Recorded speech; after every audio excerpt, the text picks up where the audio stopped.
네, 사랑하는 등대교회 성도 여러분 반갑습니다. 저는 유튜브 위라클 채널을 운영하고 있는 박위라고 합니다. 반갑습니다.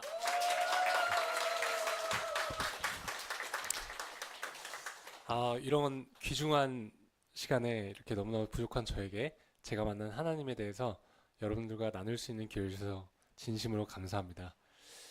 교회 한 청년이 자신의 이야기를 좀 길게 하는구나 생각하시면서 그냥 앉은 자리에서 편하게 들으시면 감사하겠습니다. 저는 어렸을 때 굉장히 큰 우량아로 세상에 태어났습니다. 보통 또래 아이들보다 키가 굉장히 컸어요. 그리고 굉장히 활발한 아이였습니다. 제가 땀을 어찌나 많이 흘렸던지 가끔 놀이터에서 놀다 보면 머리 위에 모래가 한가득 쌓인 채로 집에 들어가서 어머님께 종종 혼나곤 했죠. 그리고 소리를 워낙 목청껏 질러서요. 제가 어렸을 때 목이 쉬어서 목에 혹이 생겼습니다. 그래서 제가 6살 때는 유치원을 다니면 하도 소리를 지르니까 강제로 유치원을 다니지 못하고, 여러분, 제가 6살 때 저희 동네에 있는 서예학원을 제가 1년간 다녔습니다. 초등학교 때는 이렇게 축구 선수가 되는 것이 꿈이었어요. 그래서 초등학교와 중학교 때까지 실제로 축구 선수 생활도 했었습니다. 자, 이제 다음 사진 한번 보여주시겠어요? 네. 여러분, 놀라지 마세요. 제 중학교 때 사진입니다. 노란색 옷 입은 사람이 저고요. 옆에 있는 사람이 제 친구예요. 많이 사갔죠? 네. 제가 초등학교 4학년 때 저희 가족이 영국으로 유학을 갔어요. 그런데 저희가 영국을 가자마자 한국에서 IMF 사태가 일어났습니다. 당시에 저희 아버지가 한국에서 생활비를 벌어서 영국으로 보내셨는데, 당시 원화 가치가 너무 많이 하락해서 영국 파운드로 생활하는 것이 굉장히 어렵게 되었습니다. 여러분, 약 30년 전에요. 맥도날드 햄버거 세트 하나의 가격이 한국 돈으로 15,000원이었습니다. 그 당시에 저와 제 동생, 그리고 저희 어머니는요, 이 쉐어하우스에 있는 방 한 칸에서 살게 되었어요. 그러니까 방이 4개인 집에요. 4가정이 함께 살았습니다. 영국에 유학을 와서 사는 한국 사람들은 저희 가정을 포함해서 대부분 경제적으로 넉넉하지 못했습니다. 그럼에도 저희 어머니는 저희보다 어려운 한인 유학생인지 이민 온 가족들에게 늘 진심으로 넉넉하게 베푸셨어요. 저녁 시간이 되면요, 저희가 다녔던 한인교회 사람들이 하나 둘씩 저희 집에 찾아왔습니다. 그리고 같이 밥을 먹었어요. 저는 어린 마음에 솔직히 저희 어머니가 이해가 되지 않았습니다. 저희 집 사정도 굉장히 어려웠었거든요. 아니, 엄마, 왜 이 사람들 맨날 우리 집 와서 밥 먹은 거야?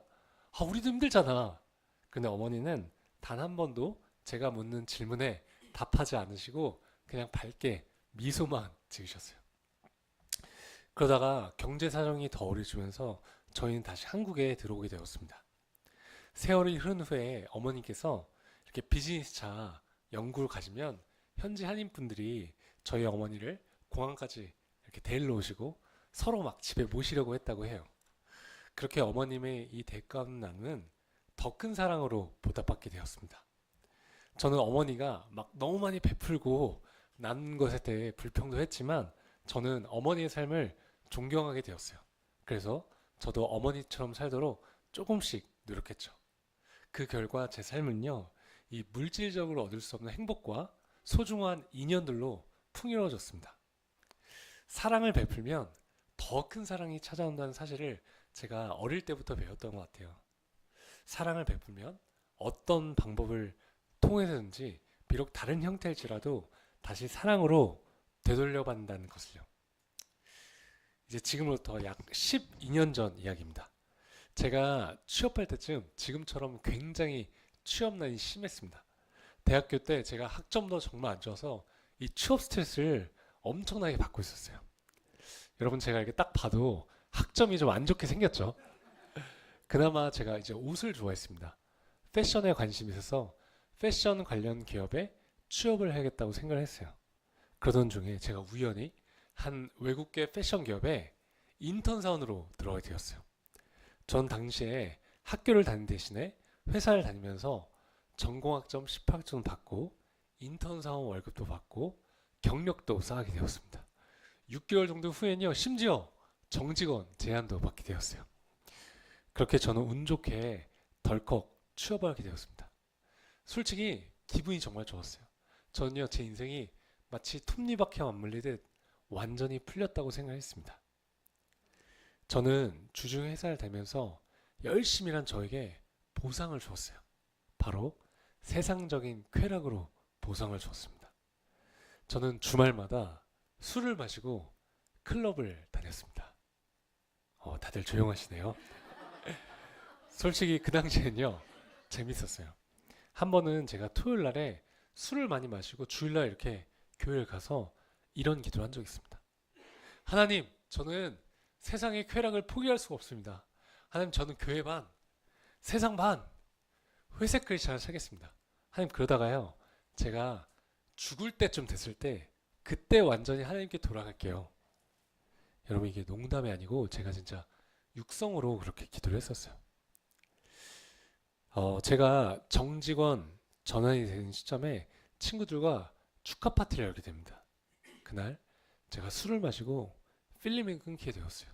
그리고 제가 다시 눈을 떴을 때는요, 네, 딱 이런 상황이었어요. 하얀 천장이 보였어요. 병실이었는데요, 제가 직감적으로 알았습니다. 중환자실이라는 것이죠. 저는 이 사진처럼 병원의 온갖 장치들이 제 몸을 이렇게 둘러싸고 있었어요.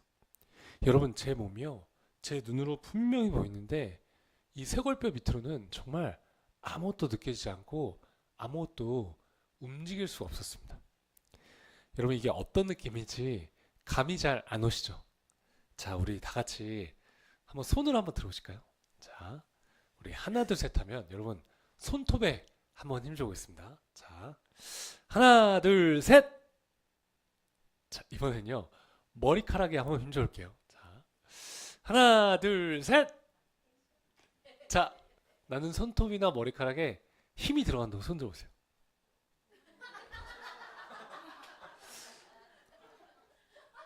힘이 들어가시면 제가 다음 간증을 진행할 수가 없는데. 여러분, 안 들어가시죠? 이런 느낌입니다. 분명히 내 몸의 일부인데 내가 아무리 힘을 주려고 해도 힘이 들어가지 않고 아무것도 느껴지지 않는 거예요. 그런데 저는 내가 수술을 하고 마취를 했는데 아직 마취가 풀리지 않았구나 정도로만 생각을 했습니다. 나중에 제 목을 수술하신 의사 선생님이 회진을 돌다가 제게 오셔서 이렇게 말씀하셨어요.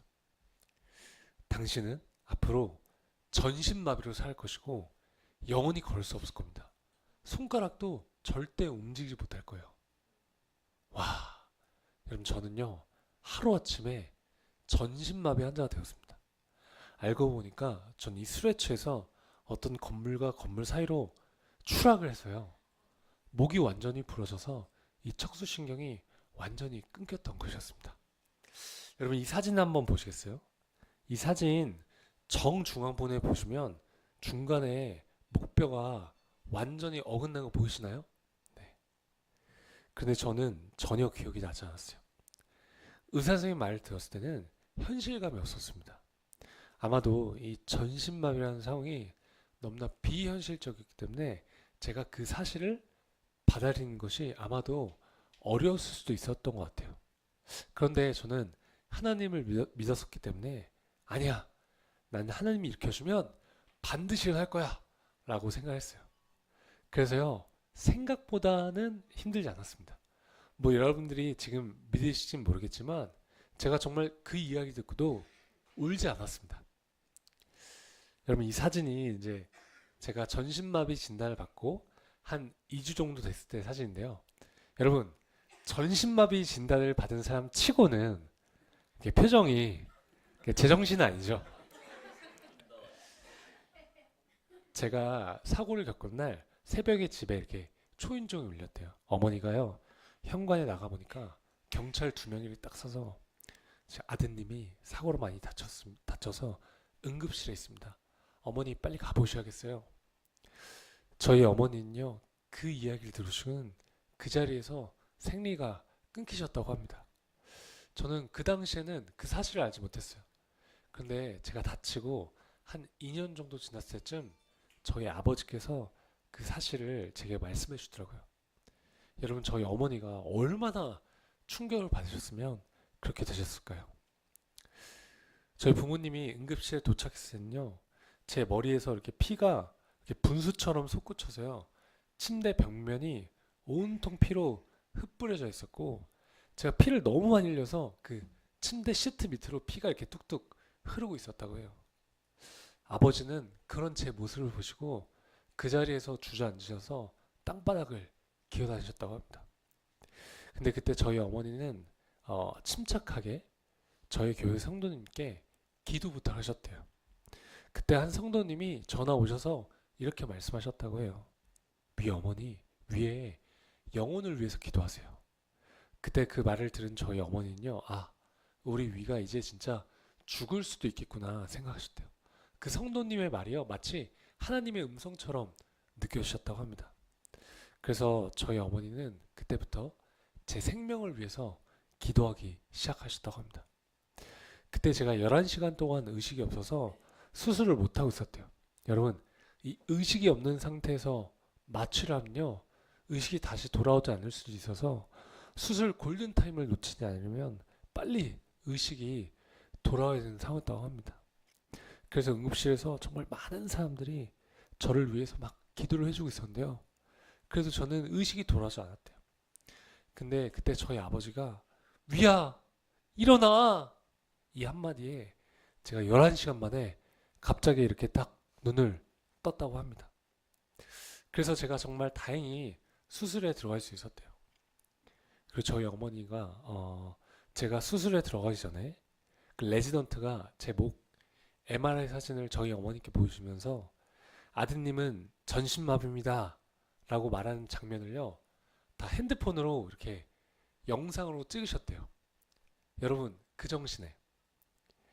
왜냐면 우리 위는 반드시 일어날 것이기 때문에 우리 위가 나중에 간증할 때 증거자료를 써낸다면서 그걸 영상으로 다 찍으셨대요. 그리고 구체적으로 우리 위는 그 미국에 있는 CNN 방송국에 가서 간증할 거예요 라고, 여러분 제가 이렇게 전신이 마비가 돼서 병실에 누워있을 때 신방 오는 사람들한테 선포하셨어요. 반면에 저희 아버지는 크리스찬이 아니셨습니다. 저희 아버지는 굉장히 책을 많이 읽으시는 좀 지적인 분이셨죠. 아버지는 기독교를 그저 하나의 종교로 생각하셨어요. 저는 아버지와 이 신앙적인 이야기를 하면요, 항상 대화가 되지 않았습니다. 저희 대화는 마치 이 평행선상에 있는 것 같았죠. 하루는 전 이렇게 생각했어요. 아, 내가 우리 아빠는 이렇게 평생 전도할 수 없겠구나.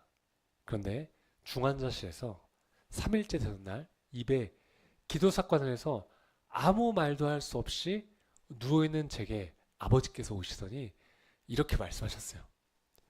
위야, 너가 믿는 하나님이라면 나도 믿어볼게. 와, 여러분 저는요, 제가 이렇게 전신이 마비된 상황보다 저희 아버지가 하나님을 믿게 된 사실이 더 말도 안 되는 상황이라고 생각했습니다. 여러분 저는요, 솔직하게 제가 한 중학생 때쯤 저는 저희 아버지가 하나님을 믿는 것을 솔직히 포기했었습니다. 그런데 하나님이요, 이렇게 저희 아버지의 마음을 만지니까요, 저희 아버지도 하나님을 믿게 되시더라고요. 그래서 여러분들 중에 여러분들이 사랑하는 가족이나 친구들 혹은 그 주변인들의 영혼 구원을 위해서 기도하고 계신 분들이 계시다면요, 중학생 때 저처럼은 절대 포기하지 않으셨으면 좋겠습니다. 아멘? 네. 그렇게 저는 일반 병실로 가게 되었어요. 다치고 약 3주 정도가 지났을 때 기적적으로 제 새끼손가락이 이렇게 탁 미세하게 움직이기 시작했습니다.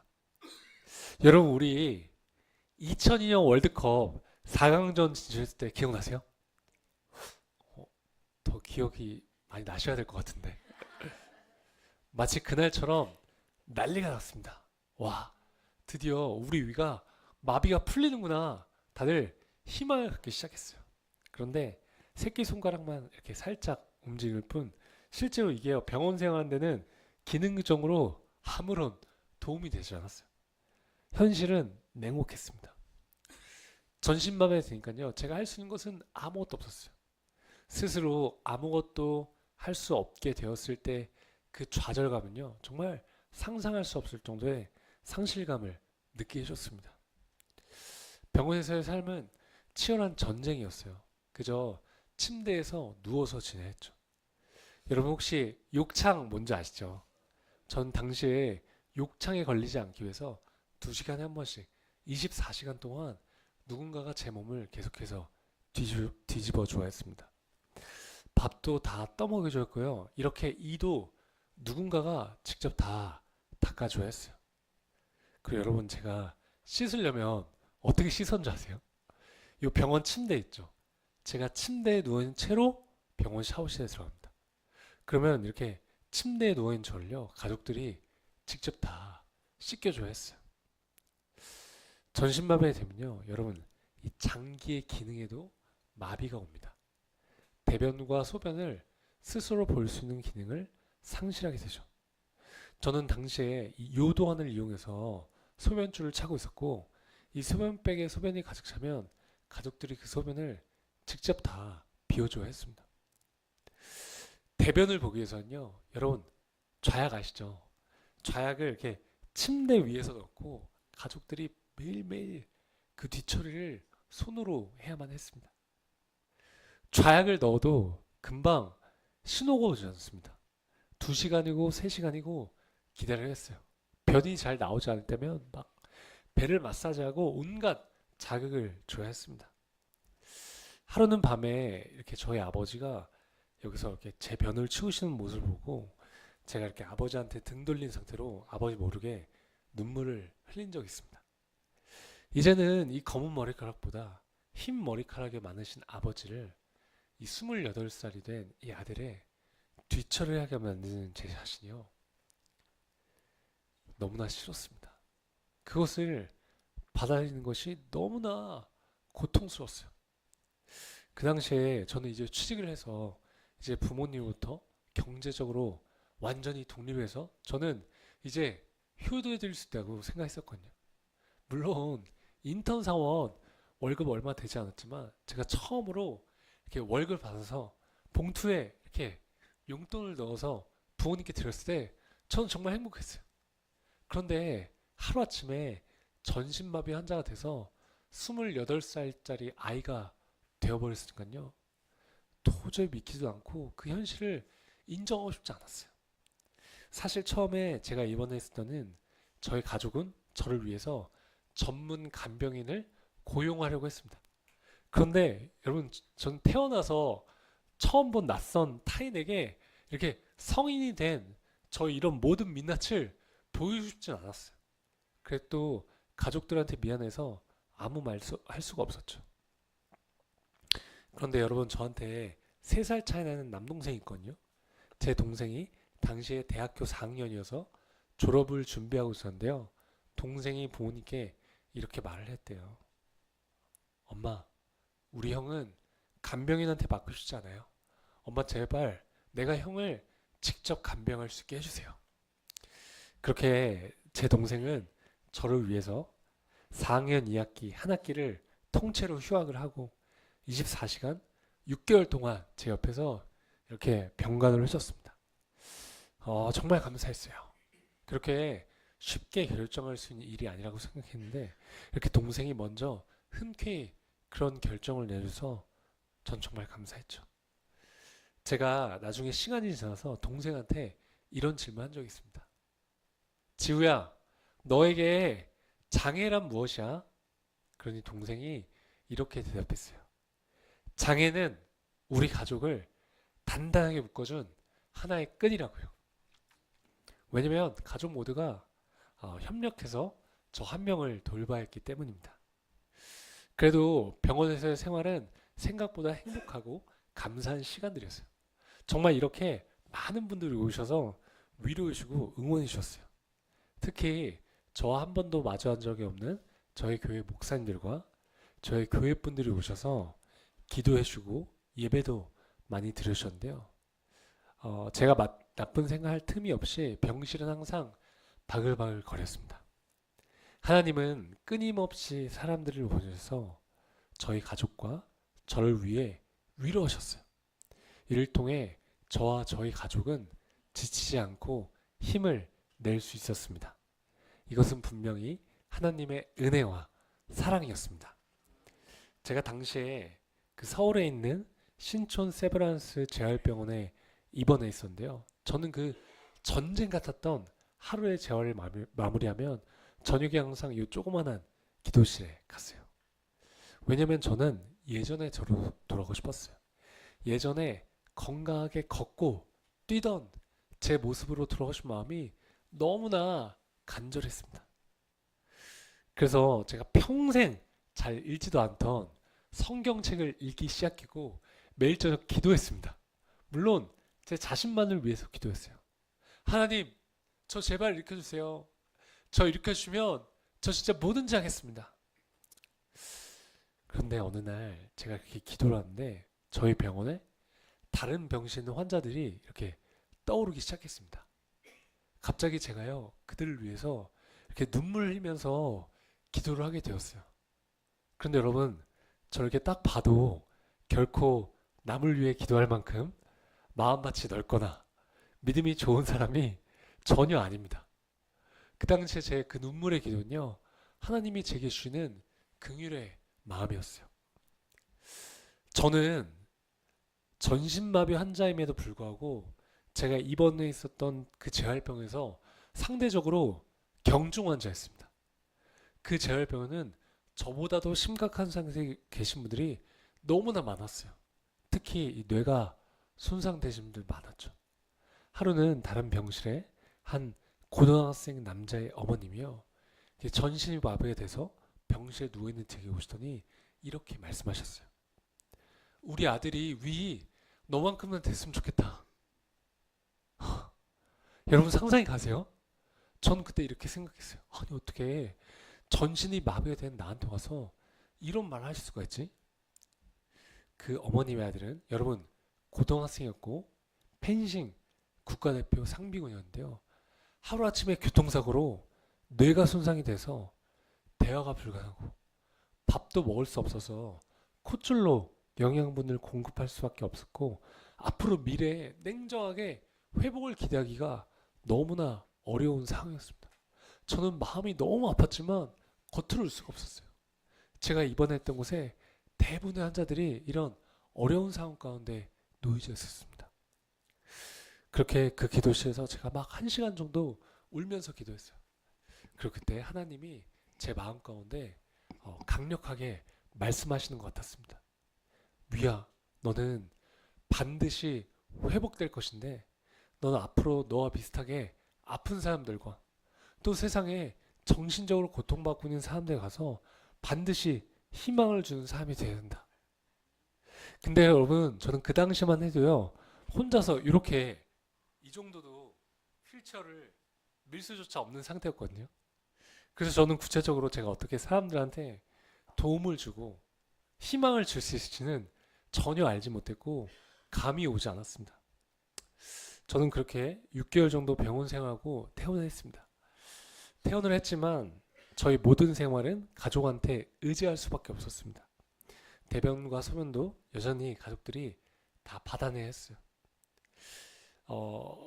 처음에는 제가 잠을 자기 위해서 침대에 누우려면 저희 아버지나 남동생이 집에 올 때까지 꼼짝없이 이 휠체어에 앉아서 밤까지 기다려야 했습니다. 휠체어에서 제 몸을 들어서 이 침대에 옮기려면 이 성인 남성 이상의 힘이 필요했기 때문이에요. 저는 그때 이렇게 생각했어요. 아, 내 인생은 그 누구도 나를 대신해서 살아줄 수 있지 않기 때문에 내가 반드시 독립적으로 생활할 수 있을 때까지 재활해야겠다. 저는 이렇게 살기 위해 죽을 힘을 다해 재활하기 시작했습니다. 저희 집 근처에 이제 한강이 있는데요. 제가 휠체어를 혼자 밀기 위해서 한강에 나가려고 마음을 먹었어요.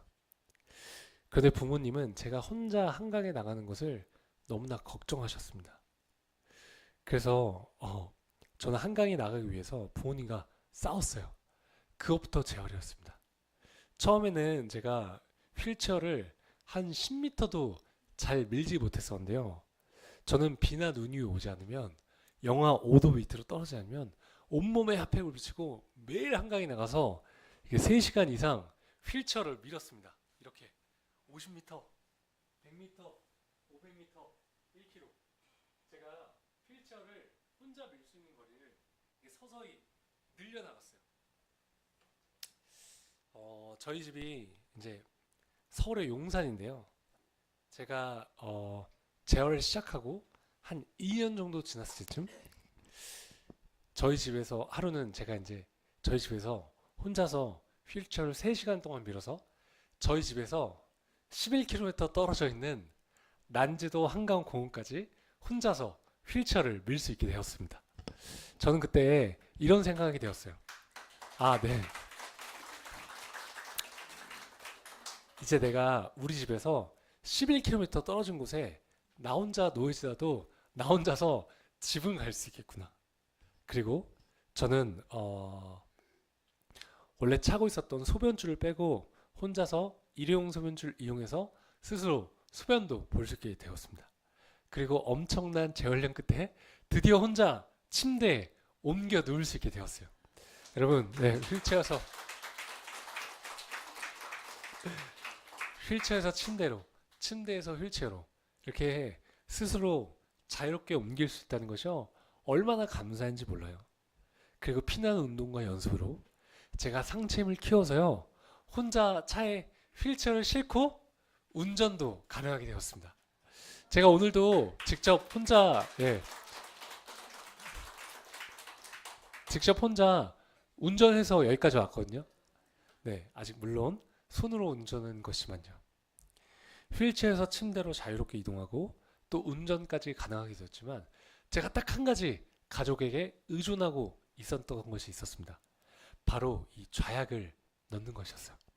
아, 내가 이제 진짜 독립적인 생활하기 위해서는 반드시 이 좌약을 스스로 넣을 수 있어야겠다고 생각했어요.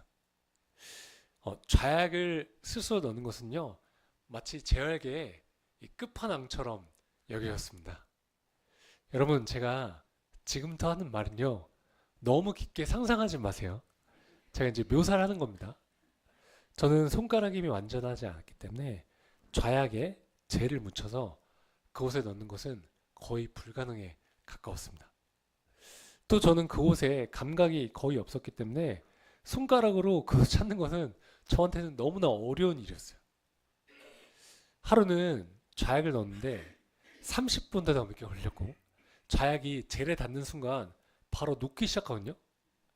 그래서 좌약을 5개도 넘게 버린 날이 허다했어요. 그리고 계속 실패했습니다. 저희 어머니는요, 그런 저를 너무 안타깝게 보시고, 야, 위야, 그냥 이제 엄마가 해줄게 말씀하셨지만, 저는 오히려 화를 내고 도움을 받지 않았어요.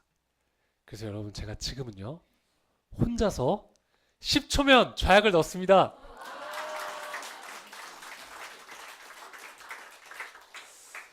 여러분, 제가 이렇게 살면서 이렇게 좌약을 혼자 넣는다고 이렇게 단체로 박수를 받게 될 날이 거예요. 정말 상상도 한 적이 없습니다.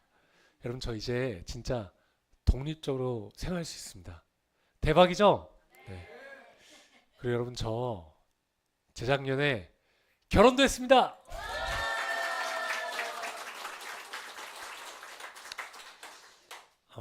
12년 전에 제가 이제 전신마비 진단받고 중환자실에 누워있을 때 저를 처음 마주했던 저희 아버지는 이렇게 생각하셨대요.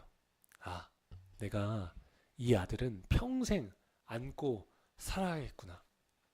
그런데 그랬던 제가 이렇게 독립적인 생활도 할 수 있게 되었고 경제활동도 하고 심지어 결혼까지 하게 되었으니 얼마나 기적 같은 일인지 모르겠습니다. 그리고 오늘도 제가 뭐라고 이렇게 부족한 제가 여러분들 앞에서 저의 이렇게 간증을 들려드릴 수 있게 되었을까요? 그래서 오늘 같은 이 시간도 저에게는 너무나 기적 같은 소중한 순간입니다. 그래서 부족한 저를 이렇게 초청해 주셔서 다시 한번 감사 인사를 드립니다.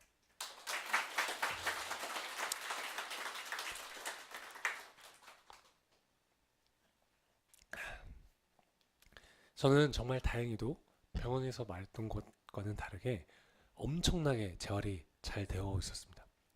기적이었어요. 사람들은 저를 보면 너무나 대단하게 생각하고 너무나 좋아해 줬어요. 육체적으로는 굉장히 건강해지고 있었습니다. 그런데 제 신앙생활은요, 오히려 내리막길을 걷고 있었어요. 저는 제 몸이 굉장히 재활이 잘 되어가고 있음에도 불구하고 제 몸에 만족할 수가 없었습니다. 왜냐면 제 목표는 예전의 저로 돌아가는 것이었기 때문이었어요. 저는 예전처럼 다시 일어서서 걷고 뛰고 축구를 하고 싶었어요. 저는 하나님께 매일 이렇게 해달라고 기도했지만 하나님은 듣고 계시지 않은 것 같았어요. 마치 제 기도가 뭔가 하늘의 벽에 막혀서 하나님께 전달되고 있지 않은 것 같았죠. 그리고 저는 매일 하는 기도가 똑같았었기 때문에 예배 시간에 가도 기도가 잘 되지 않고 하나님께 더 이상 할 말이 없었습니다. 그래서 예배 시간에 제 마음은 냉랭했어요.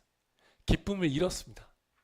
그리고 저는 당시에 이 청년부 예배를 드리지 않고 저희 교회에 새신자 예배를 드렸습니다. 왜냐면 설교 말씀이 짧고 예배 시간이 짧았기 때문이에요. 그런 중에 제 친구가 어느 날 제게 와서 이렇게 말을 했어요. 위야, 우리 이제 다시 공동체 생활하자. 우리 이렇게 신앙생활하면 안 될 것 같아. 그래서 저는 못 이기는 척 다시 청년부 예배를 드리기 시작했습니다. 제가 청년부 2년째 되는 해에요. 제가 어마어마한 사람을 만나게 됩니다. 그 사람은요, 제가 살면서 봤던 사람 중에 가장 끈질긴 사람이었어요. 저는 항상 이름도 말해요. 유준상. 네, 그 연예인 유준상은 아닙니다.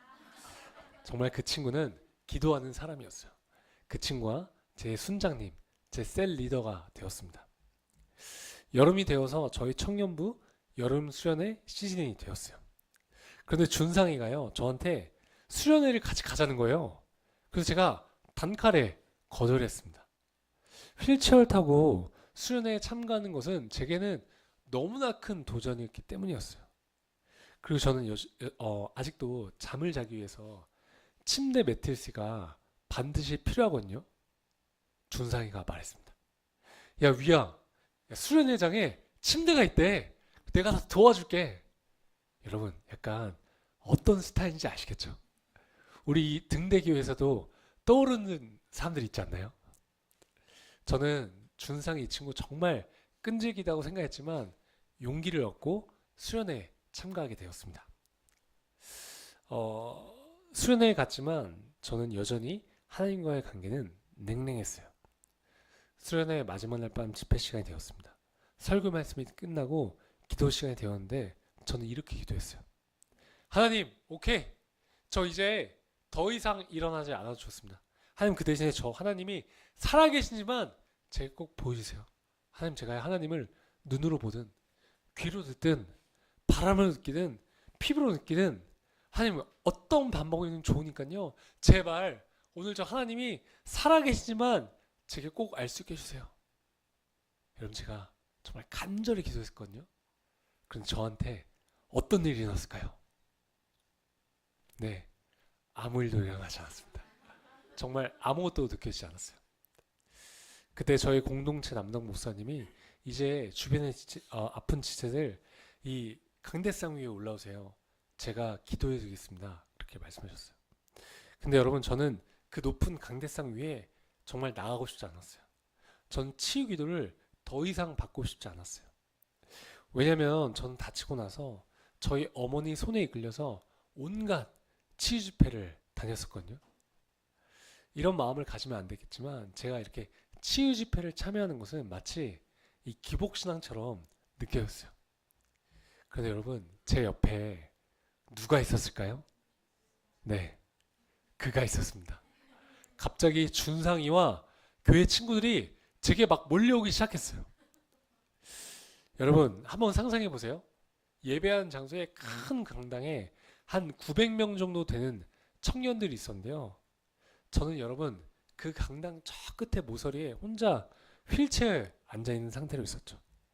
그리고 그 예배실은요, 여러분이 앉아있는 이런 의자처럼 간이의자로 꽉 차 있어서 휠체어로 지나갈 수 있는 길이 전혀 없었습니다. 근데 그때 홍해가 갈라지듯 의자가 갈라지기 시작했습니다. 자, 여러분 휠체어를 타면 가끔 단점이 있습니다. 자, 여러분 뭐가 보이시나요? 네, 뭐가 보이세요? 네, 손잡이가 있죠. 그 뜻은 제 의지와 상관없이 누구든지 제 휠체어를 밀 수 있다는 뜻이에요. 여러분 저는요 순식간에 이 강대상 위에 올라갔습니다. 그 마가복음 2장에 보면 4명의 친구들이 그 중풍 환자인 친구를 예수님 계신 곳에 지붕을 뚫고 자리에 눕히는 장면이 나오잖아요. 딱 그 상황이었어요. 저는 사고 후에 병원 생활 때부터 정말 수많은 사람들부터 위야, 널 위해 기도할게. 넌 반드시 일어날 거야. 내가 환상을 봤는데 너가 걷는 걸 봤어. 야, 내가 응답받았는데 위야, 너 곧 일어난대. 이런 이야기를요. 정말 무수히 많이 들었습니다. 물론 처음에는 정말 감사했어요. 그리고 제게 힘이 됐습니다. 그런데 시간이 지날수록 제게 기도해 준다는 사람들의 말은요. 이제 더 이상 제게 힘이 되지 않았어요. 시간이 지나도 저는 걸을 수 없었기 때문에 사람들이 위야, 널 위해 기도할게 라고 말을 하면 저는 그저 겉으로만 예, 감사합니다 말을 하고는 그냥 잊어버렸어요. 그리고 여러분 이 중보기도는 또 눈에 보이지가 않잖아요. 자, 다시 그날 제가 이렇게 단상에 올라가 있을 때 적어도 한 20명 정도 되는 친구들이 저를 둘러싸서 저를 위해서 기도했습니다. 머리, 어깨, 허벅지, 발가락. 한 친구는요 굳이 제 옆에 앉아서 제 종아리를 붙들고 막 기도했어요. 제가 그날 눈물 콧물 엄청나게 많이 흘렸거든요. 단상 위에서 친구들이 저를 둘러싸서 저를 위해서 기도해 준 모습을 제가 이렇게 보고 있는데요. 하나님이 제게 알려주셨어요. 위야, 이게 중보기도야. 이걸 딱 느끼셨어요. 제가요 눈으로 보니까 알겠다고요. 아, 여태껏 이렇게 수많은 사람들이 나를 위해서 기도를 해주고 있었던 것이었구나. 하나님은 저의 부족한 믿음을 아시고 하나님은 제게 이 중보기도의 실체를 보여주셨어요. 저는 하나님께 하나님이 살아계신지 알려달라고 기도를 했는데 하나님은 중보기도의 실체를 알려주심으로 하나님의 존재를 나타내셨어요. 그러자 저는 저를 위해 기도해 주신 많은 사람들이 떠오르기 시작하면서 그분들께 너무나 죄송스러운 마음이 들기 시작했습니다. 그래서 제가 그날 엄청나게 울면서 회개했습니다. 그렇게 저는 하나님과의 관계를 서서히 회복하기 시작했습니다. 다시 이 공동체 생활을 열심히 할 수 있게 되었죠. 그래서 그 이후에는요, 제가 휠체어를 타고 제주도와 일본으로 이렇게 아울렛도 다녔습니다. 저는 이 모태 신앙인으로서 교회를 오래 다녔지만 솔직히 이 교회 공동체에 대한 중요성에 대해 잘 알지 못했어요. 그런데 공동체 생활을 열심히 하게 되면서 신앙적으로 성숙하게 되었습니다. 공동체 안에서 신앙생활을 공유하고 서로 나누고 또 서로를 위해서 기도하니 비로소 왜 혼자서는 신앙생활을 하는 것이 어려운지 깨닫게 되었죠. 하나님께서 왜 이 교회 공동체를 만드셨는지 알겠더라고요. 하나님은 교회 공동체 안에서 서로의 연약한 부분을 보듬고 서로를 위해서 사랑하길 원하신다는 것을 알게 되었습니다. 여러분 우리가 서로 이렇게 사랑을 하면요 하나님을 더 깊게 느끼고 알아갈 수 있는 것 같습니다. 사실 여러분 저는 이렇게 신앙생활을 바닥을 치고 있을 때 저를 이곳에서 이렇게 이끌어줬던 것은요 지금 여러분 옆에 앉아 있었던 믿음의 동역자들이었습니다. 그때 만약에 저를 위해서 기도해줬던 제 교회 친구들이 제 곁에 없었다면요 저는 지금 이 시간에 나와서 간증할 수 있는 기회는 없었을 것 같아요. 그래서 여러분 지금 여러분 옆에 앉아있는 믿음의 동역자들이 얼마나 소중한 존재인지 모릅니다. 저 같은 사람 생명 하나도 살릴 수 있는 거예요. 그래서 여러분 지금 여러분 옆에 앉아있는 믿음의 동역자들의 기도 제목을 놓고 서로를 위해서 중보하는 시간을 충분히 많이 가지시면 좋을 것 같습니다. 그래서 여러분, 이 등대교회, 이 공동체를 통하여서 이 지역사회가 살아나고 또 죽어가는 영혼들이 하나님께 돌아오는 놀라운 일들이 일어나기를 간절히 소망합니다. 그래서 여러분, 저도 평소에는 이렇게 닭살 돋는 말 잘 못하는데요. 우리 이 시간에 이렇게 서로를 바라보시면서 서로의 이름을 불러주시면서 하나 둘 셋 하면 준상아 사랑해 한번 해보겠습니다. 시작!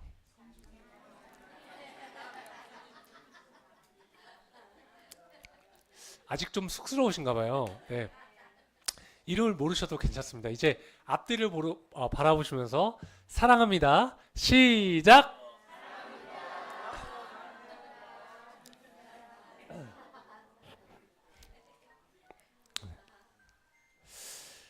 저는 나름대로 병원 생활도 열심히 하고, 재활도 열심히 하고, 신앙생활도 열심히 하면서 나름 잘 살아가고 있었어요. 그런데 어느 날 한 가지 의문이 생겼습니다.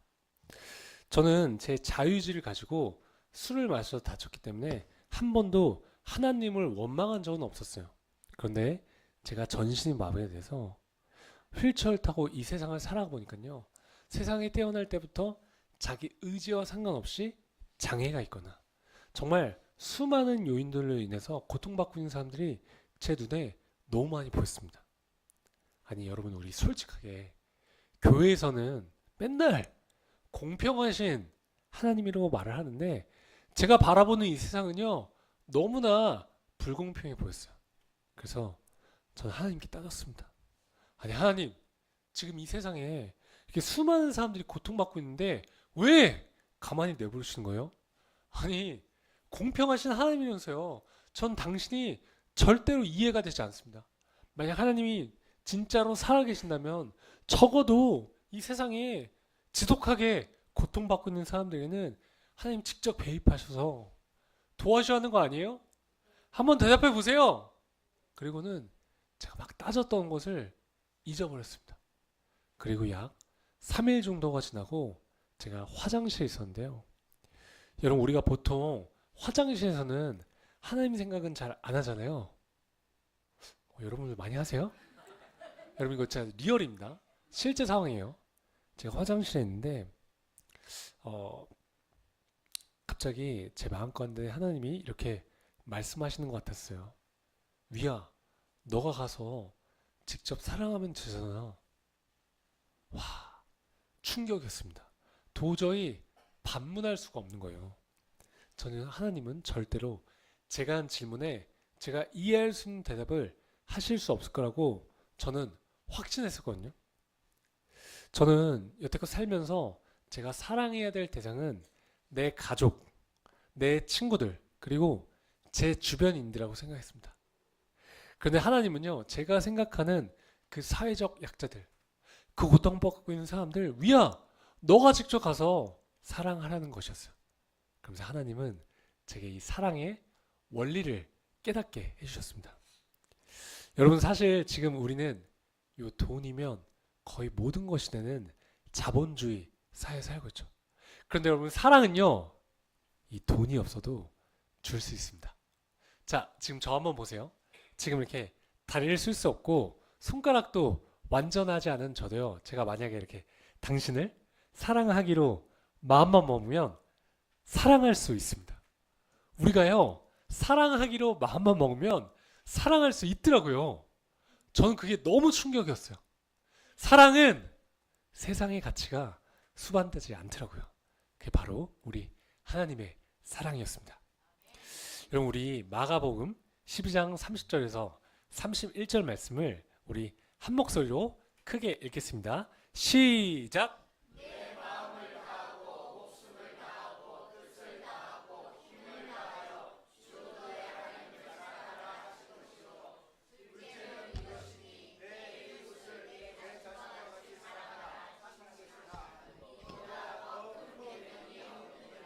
아멘. 여러분, 저는요, 제가 이 땅에 살아가면서 제가 뭔가 엄청난 일을 해야지만 하나님께 영광을 돌릴 수 있다고 생각했었거든요. 근데 방금 우리가 읽었던 마가복음 사실처럼 제가 여러분이 우리 모두가요 이 세상에 태어난 이유와 목적이 바로 사랑하기 위해서 태어났다는 사실을 깨닫게 되었습니다. 여러분 저는 너무나 부족하지만 제가 그냥 휠체어를 타고 그냥 제가 할 수 있는 선에서 그저 열심히 사랑을 베푸는 것이죠.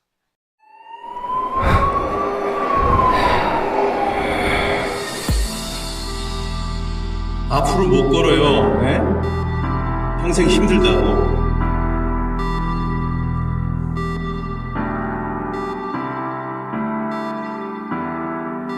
다시 눈을 떴을 때 내 몸은 나의 몸이 아니었다. 아이, 거봐. 내가 안 된다 그랬잖아. 왜 자꾸 그걸 시도해보고 그래?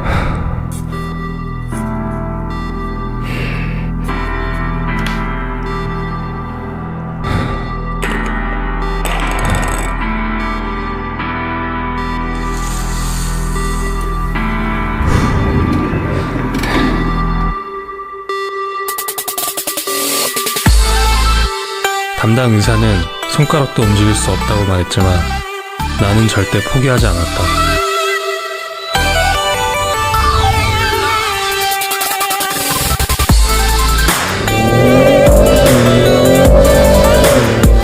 나는 이제 내 꿈을 찾아 도전을 시작한다.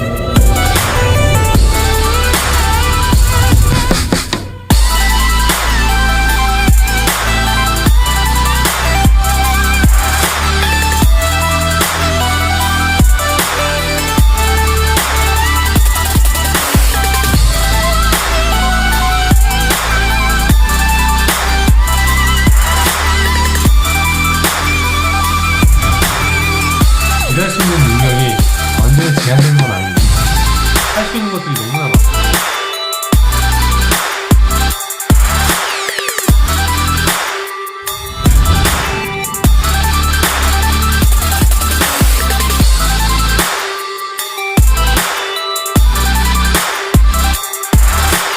믿음은 바라는 것들의 실상이요 보지 못하는 것들의 증거라고 했다.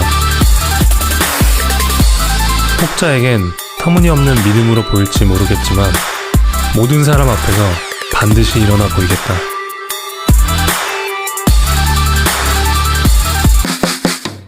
위, 일어난다.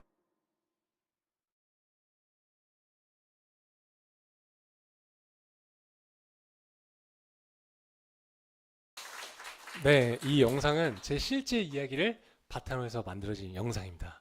그 영상 초반에 이 의사 선생님 역할 하셨던 분요, 저희 친 이모부세요. 저희 이모가 물리치료사 선생님이신데 저렇게 의사 가운을 입고 애드립으로 연기를 잘 해주셨습니다. 그래서 여러분 저는 덕분에 돈이 들지 않았습니다. 제가 아까 그 병원 기도실에서 하나님이 제게 비전을 주셨다고 말씀드렸잖아요. 근데 저는 구체적으로 어떻게 사람들한테 도움이 돼야 할지 잘 알지 못했어요. 그런데 저는 교회에서 아울렛을 다니고 어느 날 하나님이 제 마음 가운데 생각나게 해주셨습니다. 시간과 장소에 구애받지 않고 다양한 사람들을 만날 수 있는 방법, 바로 유튜브였습니다. 그래서 저는 그때부터 확신해가지고 주변 사람들에게 중보기도 부탁을 했어요. 여러분 제 이름이 박위입니다. 영어로 위는 우리라는 뜻이죠. 그래서 위 플러스 미라클, 우리 모두에게 기적을 이란 뜻을 가진 이 위라클 채널을 만들게 되었어요. 이 채널의 가장 큰 목적은요, 사람을 살리는 것입니다. 우리가 살아가는 이 모든 일상이 기적임을 일깨우면서 몸이든 마음이든 아픈 지체들에게 삶의 소망을 던지는 것이죠. 어느 날 울산에 한 목사님으로부터 제게 연락이 왔어요. 당신의 아들이 저처럼 척수신경에 손상이 돼서 전신이 마비가 되었다는 거예요. 목사님이 너무 힘들어하셨어요. 얼마나 힘들어하셨냐면 혼자 샤워를 못 하셨대요. 폐쇄공포증이 생기셔서. 근데 그 목사님이 저랑 하루에 2시간씩 이렇게 매일 통화를 했거든요. 아마도 제가 전신마비 진단을 받은 사람 치고는 굉장히 재활이 잘 된 케이스였기 때문에 그 목사님이 저랑 전화하는 것만으로도 좀 위안을 삼으셨던 것 같아요. 근데 여러분, 저는 이 모태 신앙인으로서 어렸을 때부터 이 목사님이란 존재는 뭔가 인간 이상의 존재, 나보다는 하나님과 더 가까운 존재라고 생각하면서 살았었거든요. 근데 제가 그 목사님이랑 하루에 2시간씩 매일매일 한 2주째 통화하다 보니까요. 제가 어느 날 목사님한테 이런 말을 하고 있었어요. 아니 목사님, 이제 제발 좀 믿음을 가지세요. 그런데 제 눈에는요. 그 목사님이 그저 전신이 마비가 된 한 아들의 아버지로 보였습니다. 저는 너무 가슴이 아팠어요. 너무 안타까워서 제가 주저없이 혼자 휠체어를 타고 혼자 비행기를 타고 울산으로 날아갔습니다. 자, 여러분 이 친구예요. 표정이 별로 안 좋죠? 네, 다친 지 얼마 안 돼서 그래요. 네. 다음 사진 보이겠어요? 여러분 동일인물입니다. 지금 이 친구가요.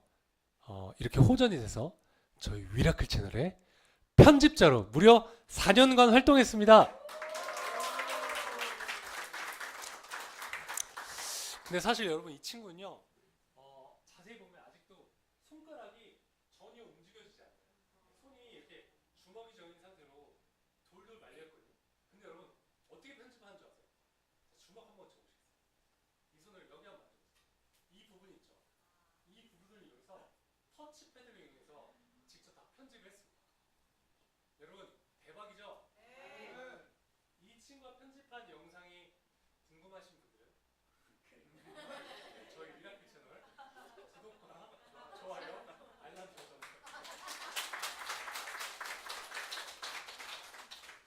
여러분 저는요 제가 사랑을 주기 위해서 울산으로 갔다고 생각했어요.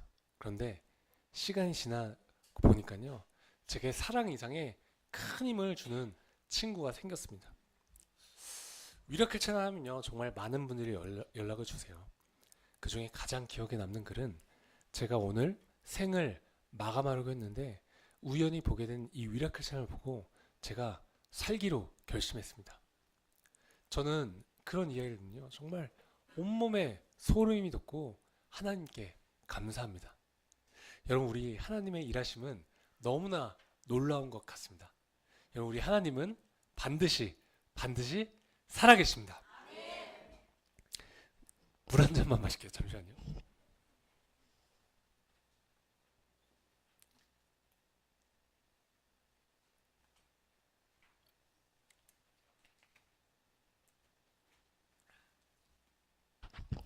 네, 아까 말씀드렸던 것처럼 전신마비 되면요 이 장기의 기능에도 마비가 옵니다.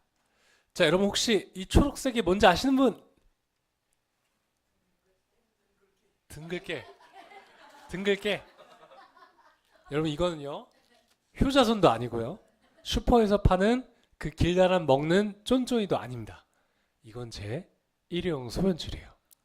저는 지금도 소변이 마를 때마다 이 일회용 소변줄 요도 안으로 집어넣어서 하루에 5번 이상 소변을 봅니다.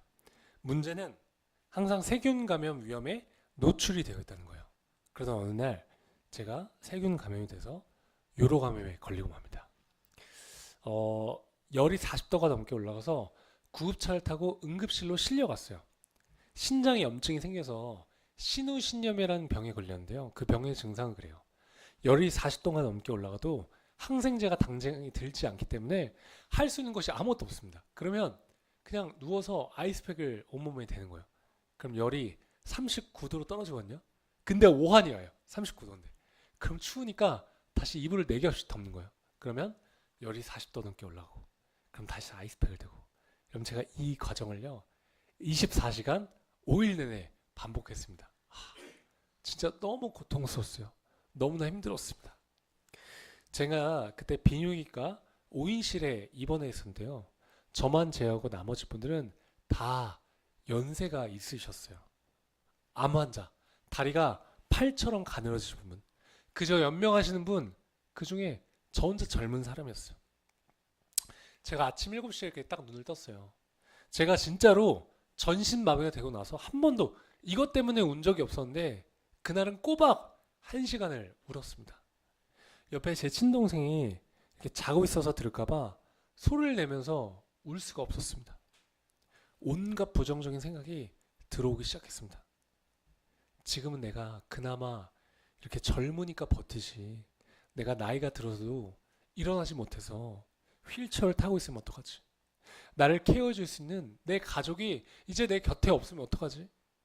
나중에 내가 이런 금전적인 여유가 없어서 내가 병원비를 낼 수 없는 상황이 생기면 어떡하지? 너무나 서러웠습니다.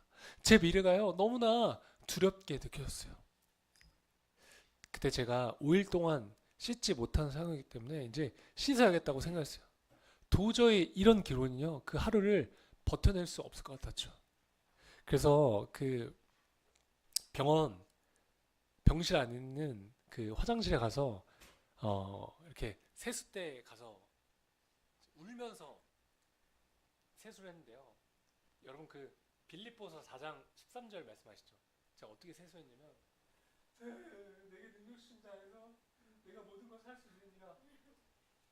이 말씀이 힘이 되니까 마치 주문을 외우듯이 일부러 소리를 내면서 울면서 세수를 했어요.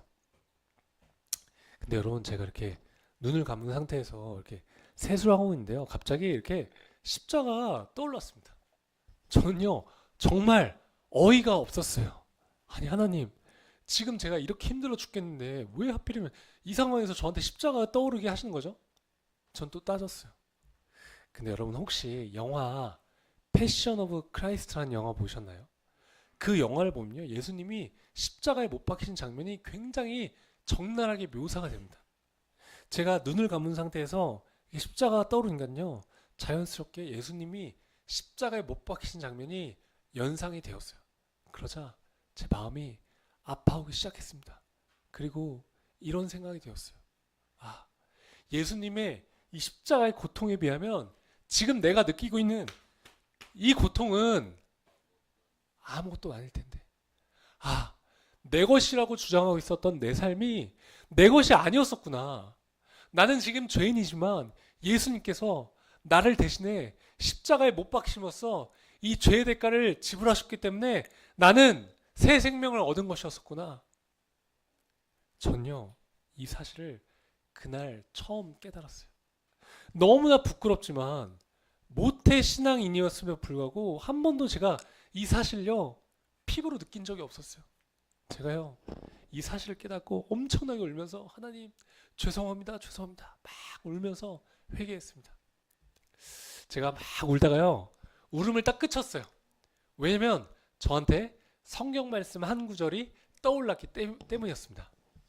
요한복음 3장 16절 말씀이었어요. 우리 한 목소리로 크게 읽어볼까요? 시작.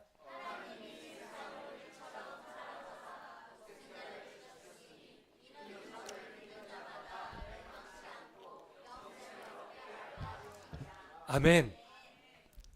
제가 교회를 오래 다니면서 수도 없이 보고 심지어 암송까지 했던 말씀이었지만 이날만큼은 이 말씀이 이 땅에서 막 살아 움직이는 것처럼 너무나 감동적으로 느꼈어요. 그 여러분 저희 어머니가요 이런 말씀하신 적이 있어요. 어머니가 제가 다치고 여러분 기도를요 하루에 5시간을 해도 모자란 날들이 있으셨대요. 어머니는 어떻게 사람한테 이렇게 눈물이 많을 수 있을까 생각하셨대요. 어머니가요 흘렸던 눈물을요 다 모아서 담으면 항아리 하나에 가득 차고 또 가득 차고 또 가득 찰 정도로 그렇게 눈물을 많이 흘리셨대요. 그때 저희 어머니는 이렇게 기도하셨다고 합니다. 하나님, 우리 위가 회복될 수만 있다면 저는 제 목숨도 내놓겠습니다. 자식을 향한 사랑이 이렇게 목숨과도 맞바꿀 수 있을 정도 이렇게 큰데 하나님은 자신의 아들을 우리를 위해 죽게 하셨으니 얼마나 가슴이 아팠겠냐고 저희 어머니께서 저한테 그렇게 말씀하신 적이 있어요. 여러분, 우리는 이 하나님의 측량할 수 없는 사랑으로 새 생명이 주어진 것 아닐까요? 여러분, 저는요 제가 다치기 전에 걷고 뛰고 내 손으로 밥 먹고 스스로 대변 소변 보는 것에 대해 한 번도 감사하며 살지 않았습니다. 그런데 제가 전신이 마비가 돼서 걷지 못하고 스스로 밥 먹지 못하고 스스로 대변 소변 볼 수 없게 돼 보니까요 이제야 비로소 제가 과거에 너무나도 당연하다고 생각했던 그 일상들이 결코 당연한 것이 아니며 기적과도 같은 삶이라는 것을 깨닫게 되었습니다. 사람들은 보통 기적이라고 하면 앞을 볼 수 없는 사람이 갑자기 눈을 뜨거나, 저처럼 달릴 수 없는 사람이 갑자기 일어서는 초현실적인 현상을 떠올립니다. 아니요. 여러분, 기적은요, 지금 이렇게 휠체어를 타고 살아가는 저의 삶, 그리고 여러분들의 삶 그 자체입니다. 여러분, 우리 이제 남과 비교해서 지금 나에게 없는 것, 내게 부족한 것들을 바라보지 마시고요. 지금 내게 있는 것, 내가 현재 누리고 있는 것들을 바라보셨으면 좋겠어요. 현재 우리가 고난의 상황에 처했을지라도 감사할 수 있는 마음을 가질 때 이 위기를 기회로 바꿀 수 있는 힘이 생깁니다. 하나님은 항상 약한 자를 쓰셨어요. 그런데 어렸을 때부터 제가 수도 없이 설교 말씀에 등장했던 그 사건들은요, 솔직하게 그냥 성경의 이야기라고 생각했던 것 같아요. 다윗이 골리앗을 이기고 80세가 넘은 모세가 이스라엘 백성들을 이끌고 출애굽을 하죠. 여러분, 저는요, 제가 육체적으로 얼마나 연약한지 제가 누구보다 제일 잘 압니다. 제가 만약에 여러분 휠체어 없이 혼자 요 건물 밖을 빠져나간다 하면요, 저는 여기 휠체어에서 바닥을 내려서 기어서 내려가기 때문에, 또 여기 되게 높은 가파른 계단이 있죠. 요 건물 나가는데 한 30분? 40분도 넘게 걸릴지도 몰라요. 근데 여러분, 그냥 제가 열심히 살아가기만 해도요, 이런 제 모습이 누군가에게는 힘이 되고 용기가 되더라고요. 제가 스스로 할 수 있는 것이 아무것도 없고 보잘것 없는 존재라는 것을 깨닫고, 또 그 사실을 제가 인정하게 되니까요, 하나님이 저처럼 전신이 마비가 돼서 휠체어를 타고 생활하는 보잘것 없는 저도요, 도구로 사용하시더라고요. 여러분, 이제 거의 다 왔습니다. 고린도전서 1장 27절에서 28절 말씀 한 목소리로 읽겠습니다. 시작!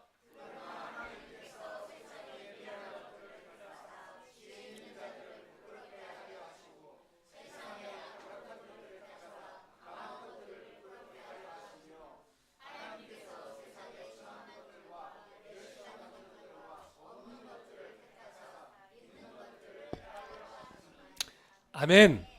여러분, 고린도전서 말씀처럼요, 하나님은 세상에 미련하고 약하고 천하고 멸시받는 사람들을 택하셨대요. 여러분, 지금 혹시 여러분 연약하고 고통 가운데 계신가요? 그럼 이제 아마도 하나님이 여러분들을 쓰실 수 있다는 뜻일지도 모르겠습니다. 여러분, 우리는 연약하기 때문에 하나님을 드러낼 수 있기에 감사해야 하지 않을까요? 우리의 이 고난은요, 하나님과 가까워질 수 있는 축복의 시간입니다.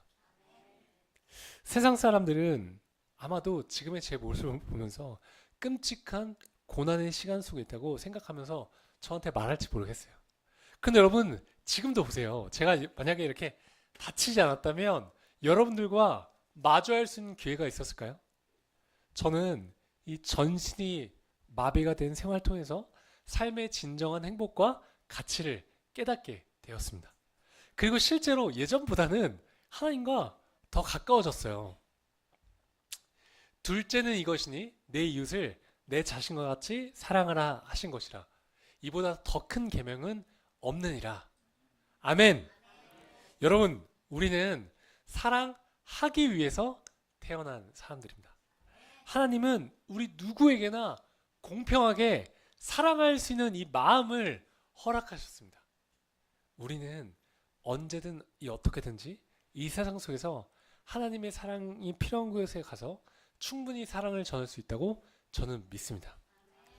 저도 부족하지만 앞으로 이 위라클을 통해서 사랑을 전하도록 노력하겠습니다. 사랑하는 등대교회 성도 여러분, 우리 모두가 세상의 가치와 기준에 얽매이지 않고 우리 고난 속에서도 하나님을 신뢰하며 감사할 수 있기를 축복합니다. 여러분, 지금까지 제 긴 간증 들어주셔서 너무나 감사하고요. 여러분, 너무나 사랑합니다. 항상 힘내십시오. 할렐루야! 감사합니다.